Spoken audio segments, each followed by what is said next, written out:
Ibaratnya ini sudah nabi terakhir dari kalangan kamu. Allah ingin mereka bertobat. Toh pada akhirnya mereka tidak mau bertobat. Bahkan diberikan tanda yang amat dahsyat. Nabi Isa lahir dari wanita yang menikah atau belum? Belum, masih muda. Belum pernah tersentuh laki-laki. Wanita suci. Seharusnya Bani Israel itu mengambil pelajaran itu. Kok bisa melahirkan anak? Ya kan? Bahkan anak itu nanti menjadi seorang nabi. Tapi apa yang dilakukan oleh Bani Israel? Sayyidah Maryam difitnah sebagai wanita pezina. Anaknya yang lahir dianggap sebagai anak zina. Coba bayangkan. Bahkan tidak berhenti di situ. Mereka berupaya untuk menyalibkan, membunuh Nabi Isa. Bahkan dilakukan secara berjamaah.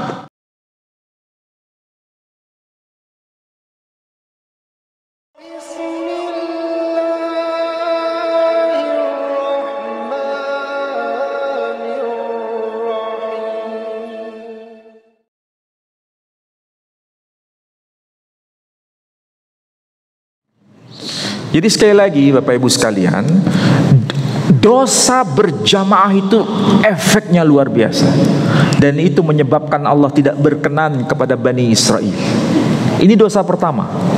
Dosa yang menyandarkan syariat padahal menipu syariat itu sendiri. Jangan sampai itu kita lakukan. Dan jangan sampai kita bagian dari orang-orang yang berbuat seperti itu. Yang kedua, ini lebih dahsyat lagi. Kenapa Allah sampai mengizinkan yang namanya Baitullah atau Baitul Maqdis itu hancur? Karena mereka membungkam suara kenabian. Bukan sekedar suara kenabian yang dibungkam, nabi-nabi mereka juga dibunuh. Kita ambil saja peristiwa-peristiwa akhir sebelum Nabi kita Muhammad SAW diutus. 3 nabi diutus berturut-turut di kalangan Bani Israel di masa yang sangat emergensi. Pertama diutus Nabi Zakaria. Nabi Zakaria itu sebagai contoh supaya Bani Israel ambil pelajaran. Nabi Zakaria menyuarakan suara kenabian. Usianya sangat tua, ya, usia sangat tua. Istrinya pun mandul, bahkan menopause. Kira-kira kalau punya anak bisa nggak? Hah? Sangat tidak mungkin. Sangat tidak mungkin. Tapi Allah memberikan tanda. Orang yang sudah sepuh seperti itu, istrinya pun sudah mandul dan menopause, toh punya anak. Berarti Bani Israel harus belajar dari ini. Belajar apa? Ini dulu pernah terjadi kepada pribadi siapa? Ibrahim dan Sarah. Diulang peristiwa ini. Supaya apa? Bani Israel merenung. Kok begini ya? Berarti ini ada tanda dari Allah, tanda dari Tuhannya. Tapi tetap mereka aneh. Apa itu? Membungkam suara kenabian. Nabi Zakaria matinya bagaimana? Digergaji. Bayangin. Toh Allah masih Rahman dan Rahim kepada mereka. Ibaratnya Allah mengirim ajudannya. Ibaratnya kalau ini sudah pangkatnya jenderal, ngirim ajudan. Ajudan dibunuh. Kira-kira jenderalnya marah enggak? Kalau jenderal ya marah. Ini Allah nggak marah, masih Rahman Rahim kepada mereka. Diutus nabi baru. Siapa itu? Putranya Nabi Zakaria. Siapa? Nabi Yahya. Nabi Yahya menyuarakan suara kenabian kepada mereka. Tapi toh mereka tidak mau dengar. Bahkan Nabi Zakaria dibunuh dengan cara apa? Digorok lehernya. Sama seperti Sayyidina Husain menyuarakan suara kenabian dari kakeknya, digorok lehernya. Siapa yang menggorok? Umat non-muslim atau umat muslim sendiri? Sudah terjadi kan?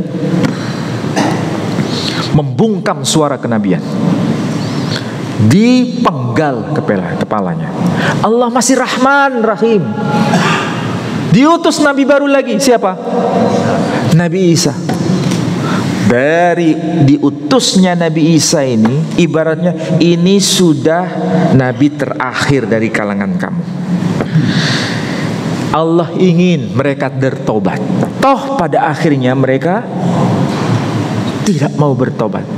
Bahkan diberikan tanda yang amat dahsyat. Nabi Isa lahir dari wanita yang menikah atau belum? Belum, masih muda, belum pernah tersentuh laki-laki, wanita suci. Seharusnya Bani Israel itu mengambil pelajaran itu. Kok bisa melahirkan anak? Ya kan? Bahkan anak itu nanti menjadi seorang nabi. Tapi apa yang dilakukan oleh Bani Israel? Sayyidah Maryam difitnah sebagai wanita pezina. Anaknya yang lahir dianggap sebagai anak zina. Coba bayangkan. Bahkan tidak berhenti di situ. Mereka berupaya untuk menyalibkan, membunuh Nabi Isa. Bahkan dilakukan secara berjamaah. Makanya dalam Quran itu di surah An-Nisa surah keempat ayat 157, wa qaulihim inna qatalnal masiha Isa ibn Maryam Rasulullah ila akhiri ayat. Dan mereka berkata, kami sesungguhnya telah membunuh Al-Masih Isa putra Maryam. Coba bayangkan, Rasul Allah. Coba bayangkan, ayat itu menjadi penegasan. Ini dilakukan secara berjamaah. Tapi Allah nggak izinkan. Allah mau menyelamatkan Nabi Isa, dan sampai hari ini dia hidup.